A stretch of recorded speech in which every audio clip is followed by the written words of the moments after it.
I am now happy to announce that there will be no income tax payable up to income of 12 lakh rupees. Hello students, welcome you all to WBPSC textbook. আমি তোমাদের পলাশ sir.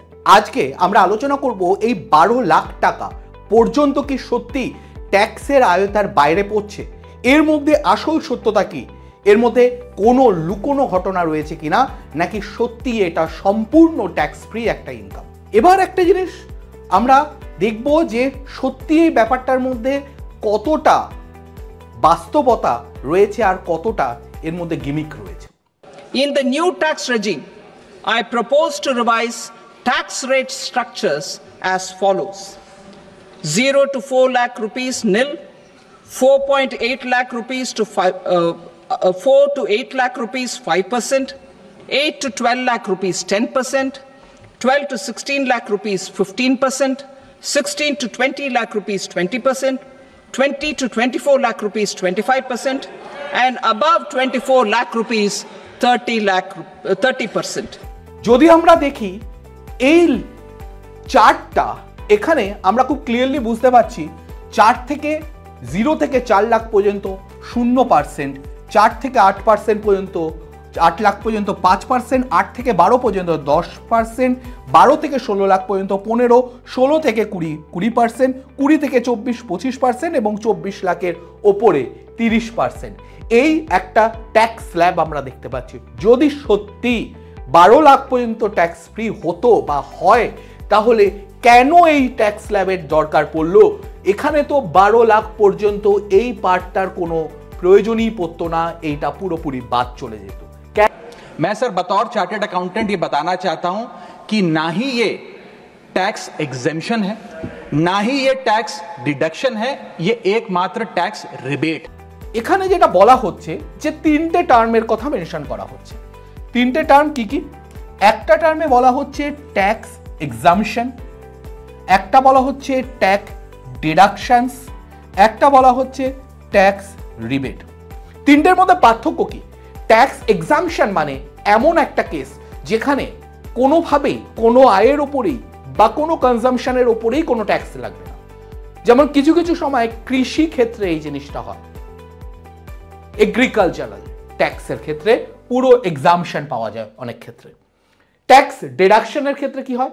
Tax deduction মানে হচ্ছে যে জিনিসটা আমি 12 লাখ পর্যন্ত যদি tax free হয়, তাহলে কেউ যদি 15 লাখ আয় করে, ইন দ্যাট কেস 12 থেকে 15 পর্যন্তই শুধু তাকে ট্যাক্স দিতে হবে, বাকি 0 থেকে 12 লাখ পর্যন্ত তাকে কোনো ট্যাক্স দিতে হবে না। অন দ্য আদার হ্যান্ড, যদি ট্যাক্স রিবেটের কথা বলা হয়, ট্যাক্স রিবেট মানে খুব ক্লিয়ারলি যেটাকে বোঝায় যে ট্যাক্স রিবেট মানে তুমি 12 লাখ পর্যন্ত যদি ট্যাক্স রিবেট দেওয়া হয়, তাহলে 12 লাখ পর্যন্ত তুমি ট্যাক্স দিতে হবে না। কিন্তু 12র ওপরে উঠে গেলে তোমার 12, শুধু 12 থেকে 15 নয়, তার নিচের প্রত্যেকটা স্ল্যাবের জন্যই তোমাকে একটা করে ট্যাক্স পেমেন্ট করতে হবে। পুরো ব্যাপারটাকে আমরা যদি একটা পুরনো আর নতুন ট্যাক্স স্ল্যাবের মধ্যে পার্থক্য করে দেখি, ওল্ড ট্যাক্স স্ল্যাব এবং নিউ ট্যাক্স স্ল্যাবকে পাশাপাশি যদি আমি কম্প্যারিজনের মধ্যে ডাইরেক্ট নিয়ে আসি, তাহলে দেখব নতুন ইনকাম ট্যাক্সের যে স্ল্যাব আছে, এটা ওল্ড স্ল্যাব যদি দেখি আগে 3 লাখ পর্যন্ত কোনো ট্যাক্স লাগছে না, 3 থেকে 7 পর্যন্ত 5 লাখ, 7 থেকে 10 পর্যন্ত 10 লাখ, 10 থেকে 12 পর্যন্ত 15 লাখ, 12 থেকে 15 20 এবং 15 লাখের ওপরে হয়ে গেলেই 30% ট্যাক্স দিতে হচ্ছে। অন দ্য আদার হ্যান্ড, আমি যদি নতুন স্ল্যাব যেটা দেখি, এটা 24-25 ছিল, 25-26 মানে নতুন ফিনান্সিয়াল ইয়ারের যেই ট্যাক্স রেজিমটা বলা হয়েছে, তাতে বলা হচ্ছে 4 লাখ পর্যন্ত কোনো ট্যাক্স লাগবে না, 4 থেকে 8 লাখ পর্যন্ত 5%, 8 থেকে 12 লাখ পর্যন্ত 10, 12 থেকে 16 15%, 16 থেকে 20 20%, 20 থেকে 24 25%, এবং যদি তুমি 24 লাখের ওপরে ইনকাম করো, সেক্ষেত্রে তোমাকে 30% ট্যাক্স স্ল্যাবের আওতায় পড়বে। এর বাইরে সেস বা অন্যান্য জিনিস আছে, সেই জায়গায় আমি ঢুকছি না। সারচার্জ, সেস এইসবের ব্যাপারে আমি ঢুকছি না। তো এখানে আমি যেই ব্যাপারটা বললাম, এটা পুরনো এবং নতুন ট্যাক্স রেজিমের একটা কম্প্যারিজন। তাহলে আমি যদি পাশাপাশি দুটোকে রেখে দেখি যে কোন ইনকাম পর্যন্ত কার কত ট্যাক্স দিতে হবে, তাহলে এই কম্প্যারিজনটা আমার কাছে ক্লিয়ার হয়ে যাচ্ছে। এটা তোমরা একবার নিজেরা দেখে নিতে পারো। কিন্তু আমাদের আসল প্রশ্নের উত্তর এখনো আমরা পাইনি যে 12 লাখ পর্যন্ত সত্যিই যদি ট্যাক্স ফ্রি হয় তাহলে এই ট্যাক্স রেজিমটার দরকার ছিল কি, স্ল্যাবগুলোর নতুন করে আলোচনার কি দরকার ছিল। এইখানেই আমি আসব আমার নতুন পয়েন্টে। ধরে নেওয়া যাও কারোর কাছে 14 লাখ পর্যন্ত কেউ ইনকাম করছে। যদি পুরনো ট্যাক্স রিজিমে আগে দেখা যায়, ওল্ড ট্যাক্স রিজিমে যদি দেখা যায়, তাহলে কি হচ্ছে 4 লাখ পর্যন্ত ইনকাম নিল। তার মানে 0 থেকে 4 লাখ পর্যন্ত যে ইনকামটা হচ্ছে, যে 4 লাখের ইনকামটা আসছে, তার উপরে 0% ট্যাক্স স্ল্যাব, 0 ট্যাক্স হচ্ছে। কিন্তু 4 থেকে 8 পর্যন্ত যখন সে ট্যাক্স স্ল্যাবের মধ্যে আসছে, সেটা 5% ট্যাক্সে পড়ছে। তার মানে 8 থেকে 4 লাখের যে ইনকামটা, সেই 4 লাখের ওপর তাকে 5% ট্যাক্স দিতে হবে, অর্থাৎ 20,000 ট্যাক্স চলে গেল। এবার যদি 8 থেকে 12 লাখের মধ্যে আসে তাহলে 10%, মানে 8 থেকে 12 মানে আরও 4 লাখ, সেই 4 লাখে হচ্ছে 10% ট্যাক্স দিয়ে 40,000 ট্যাক্স আসছে। এবং 12 থেকে 16 লাখের পর্যন্ত বলা আছে 15% ট্যাক্স স্ল্যাব। তাই কেউ যদি 14 লাখ ইনকাম করে, তার সেই 12 থেকে 14 লাখ পর্যন্ত যেই স্ল্যাবটা আছে 2 লাখের, সেই 2 লাখের উপরে তাকে পরবর্তী স্ল্যাবের হিসাবে 15% ট্যাক্স দিতে হচ্ছে, এবং তার ট্যাক্স হচ্ছে 30,000 টাকা। তাহলে টোটাল যদি আমি করি এখানে, তাহলে 40 আর 20-তে 60 আর 30-এ 90,000 টাকা তাকে ট্যাক্স দিতে হচ্ছে। সরি, এটা ওল্ড নয়, এটা নিউ রিজিমে হবে। এটা ওল্ড নয়, এটা নিউ রিজিমে, এটা নিউ ট্যাক্স রিজিমে হচ্ছে। তাহলে একটা ব্যাপার কি তোমাদের কাছে খুব ক্লিয়ার হয়ে গেল?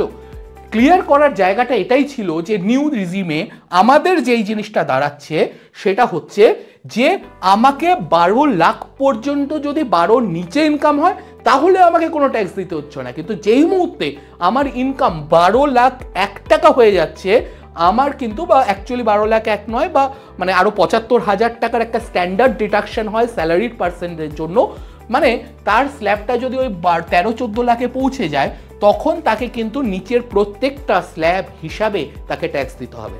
সে কিন্তু এই নয় যে সম্পূর্ণ 12 লাখ পর্যন্ত কোনো ট্যাক্স হবে না, পরবর্তী 2 লাখের জন্য শুধু ট্যাক্স দিচ্ছে, তা নয়। তাকে পুরো সম্পূর্ণটা ট্যাক্স স্ল্যাব হিসাব করে করে ক্যালকুলেট করতে হবে 90,000। কিন্তু স্টিল লাভের লাভ কি হচ্ছে একটু দেখো। যদি এটা পুরনো স্ল্যাবের হিসাবে হতো, একইভাবে হিসাব করতাম, তাহলে আমি 3 লাখ পর্যন্ত 0% ট্যাক্স, পরবর্তী 3 থেকে 7 পর্যন্ত 4 লাখের উপরে 5% ট্যাক্স, পরবর্তী 7 থেকে 10 পর্যন্ত 3 লাখের স্ল্যাবে 10% ট্যাক্স, পরবর্তী 10 থেকে 12 পর্যন্ত যে 2 লাখ রয়েছে তার উপরে 15% ট্যাক্স, এবং 12 থেকে 14 পর্যন্ত যে 2 লাখ রয়েছে তার উপরে 20% ট্যাক্স দিয়ে টোটাল তাকে 1,20,000 টাকা ট্যাক্স দিতে হতো। তো এইটুকু তো আমাদের কাছে ক্লিয়ার। হ্যাঁ, আপার লিমিটটা 12 লাখ পর্যন্ত করেছে, মানে 12 লাখ পর্যন্ত যার ইনকাম হবে তাকে কোনো ট্যাক্স দিতে হবে না। কিন্তু 12-র ওপরে উঠে গেলেও তাও আমি দেখছি যে আগে যদি হিসাব করতাম সেটা আমার 1,20,000 দিতে হতো, whereas এখন মাত্র 90,000 টাকা দিয়ে হচ্ছে। তো সেক্ষেত্রে অবশ্যই এখানে তো একটা বেনিফিট হয়েছে। এবার আমি একদম ফাইনাল জায়গায় যদি আসি, যে আমার প্রশ্ন, যে আমাদের এটা প্রশ্ন হওয়া উচিত, এই আদৌ কি এটা ভালো না বাজে? ভারতের এই ট্যাক্স সিস্টেমের ভবিষ্যৎ কি? দেখো, আমাদের যদি আমরা হিসাব করি, প্রায় 8 কোটি লোক আমরা মোটামুটি ট্যাক্স দেয়, এবং তার মধ্যে প্রায় 5 কোটি লোক ট্যাক্স সাবমিট করে, মানে ট্যাক্স রিটার্ন ফাইল করে। কিন্তু 5 কোটি লোক এমন আছে যাদের কোনো ট্যাক্স দিতে হয় না, কারণ 0 ট্যাক্স চলে আসে। বাকি কেবলমাত্র যে 3 কোটি পড়ে আছে তাদেরকে ট্যাক্স দিতে হচ্ছে। তাহলে আমাদের এত বড় দেশ, যেটা 140 কোটির দেশ হতে চলেছে, এখন 137-38 কোটি হবে হয়তো, সেখানে মাত্র 3 কোটি লোকের থেকে আমরা ট্যাক্স পাচ্ছি। সুতরাং ব্যাপারটা হচ্ছে এইটাই, এর ওপরে ভিত্তি করে আমাদের কনজাম্পশন বাড়বে কি বাড়বে না সেটা কোনোভাবে নির্ভর করে না। 3 কোটি লোকের ওপরে 140 কোটি লোকের ভবিষ্যৎ কোনোভাবে ডিপেন্ড করে না। তাহলে কিসের ওপর ডিপেন্ড করে? অ্যাকচুয়ালি যে জিনিসটার ওপর ডিপেন্ড করে সেটা হচ্ছে GST, goods and services tax, যেটা তোমরা জানো 4টে স্ল্যাব রয়েছে, 0%কে ধরলে 5টা স্ল্যাব রয়েছে। এই 5টা স্ল্যাব, যেটা হাইয়েস্ট স্ল্যাব 28%, সেটাকে কমাতে হবে, কারণ সেইটা একজন কোটিপতি থেকে শুরু করে একজন মধ্যবিত্ত, নিম্ন মধ্যবিত্ত এবং গরিব লোক, ইভেন কিছু কিছু ক্ষেত্রে যারা বিপিএল লেভেলের নিচে রয়েছে তাদেরকেও দিতে হয়। সুতরাং তো এই স্ল্যাবটাকে কমাতে হবে যদি আমাদের কনজাম্পশন বাড়াতে হয়, আমাদের মধ্যবিত্ত থেকে নিম্ন মধ্যবিত্ত লোকেদের ভবিষ্যৎকে আরো উন্নত করতে হয়। সেক্ষেত্রে আমাদের জিএসটির দিকে নজর দিতে হবে আরো বেশি করে। ওকে, আশা করি তোমাদের কাছে এবার ব্যাপারটা সম্পূর্ণ ক্লিয়ার যে আমাদের কি হচ্ছে পুরো সিস্টেমের মধ্যে, কিভাবে এই ট্যাক্স ক্যালকুলেট হচ্ছে, কেন 12 লাখের পর্যন্ত লিমিট দেওয়া হয়েছিল। অ্যাকচুয়ালি এই 12 লাখটা কি সম্পূর্ণ ট্যাক্স ফ্রি? না, সম্পূর্ণ ট্যাক্স ফ্রি নয়, এবং এর মধ্যে যারা 12 কোটির নিচে হচ্ছে, 12 লাখের নিচে ইনকাম, তাদের কোনোভাবে ট্যাক্স দিতে হচ্ছে না, কিন্তু 12 লাখের উপরে উঠে গেলেই তোমাকে প্রত্যেকটা স্ল্যাব, 12 নিচের প্রত্যেকটা স্ল্যাবকেও ফলো করে ট্যাক্স দিতে হবে। তো এইটা হচ্ছে আসল ট্যাক্স সিস্টেমের সত্যতা। আশা করি তোমাদের কাছে পুরো ব্যাপারটা ক্লিয়ার হয়েছে। যারা তোমরা অবশ্য WBCS থেকে শুরু করে WBPSC এবং অন্যান্য পরীক্ষার প্রস্তুতি নিচ্ছ, তোমরা যারা স্টুডেন্টরা আছো, তাদের জন্য আমার কাছে একটা ভালো কোর্স রয়েছে। আমাদের যে কোর্সটা তোমরা যে কোনো পরীক্ষা, রেল থেকে শুরু করে, পুলিশ থেকে শুরু করে, ব্যাংক থেকে শুরু করে, WBPSC থেকে শুরু করে, এভরি এক্সামের জন্য সবকটা পরীক্ষা একসঙ্গে দিতে পারবে। প্রায় 9 লাখের ওপর স্টুডেন্ট যেই ব্যাচে রয়েছে, সেই ব্যাচটা হচ্ছে আমাদের বেঙ্গল টাইগার। এই বেঙ্গল টাইগারের মধ্যে দিয়ে তোমরা কি কি পরীক্ষার প্রিপারেশন নিতে পারবে একটা চোখ এক নজরে দেখে নিতে পারো। যা যা পরীক্ষা আমাদের হচ্ছে, সেটা পঞ্চায়েত হোক, রেল হোক, পুলিশ হোক, এভরি এক্সামের প্রিপারেশন তোমরা এই একটা ব্যাচের মাধ্যমে নিতে পারবে, এবং তার নাম বেঙ্গল টাইগার। এর মধ্যে থেকে মক টেস্ট থেকে শুরু করে, নোটস থেকে শুরু করে, এভরিথিং, স্টাডি মেটেরিয়াল, ক্লাস সব তোমরা পাবে। আলাদা আলাদা ব্যাচ এর মধ্যে পাবে প্রত্যেকটার জন্য, এবং এটার দাম খুবই কম, খুবই কম। তোমরা যারা এটা কিনতে চাও তাদেরকে বলবো তারা আমার সঙ্গে যোগাযোগ করতে পারো 8910565865 নাম্বারে, 8910565865 নাম্বারে, এবং নিজেদের সিলেকশনের সুযোগকে আরও ত্বরান্বিত করতে আজই নিজেদের এনরোল করে ফেলো, আর ব্যবহার করবে PD স্যার ম্যাক্সিমাম ডিসকাউন্ট পাওয়ার জন্য এই কুপনটা ব্যবহার করো। আশা করি তোমাদের পুরো ভিডিওটা বুঝতে কোনো অসুবিধা হয়নি। আর আমাদের অবশ্যই চেষ্টা করবে যে আমাদের অ্যাপটাকে ইনস্টল করে রাখতে, যাতে তোমরা এখানে ফ্রিতে প্রিপারেশনও নিতে পারো যদি দরকার হয়। ভিডিওটাকে আর বড় করব না, আশা করি তোমাদের কাছে পুরো ব্যাপারটা ক্লিয়ার হয়েছে, এবং তোমরা তোমাদের পড়াশোনাকে আরও জোরদার করো। ভালো থেকো, সুস্থ থেকো, দেখা হবে নতুন কোনো ভিডিওতে। ততক্ষণ পর্যন্ত tata, bye bye, signing off.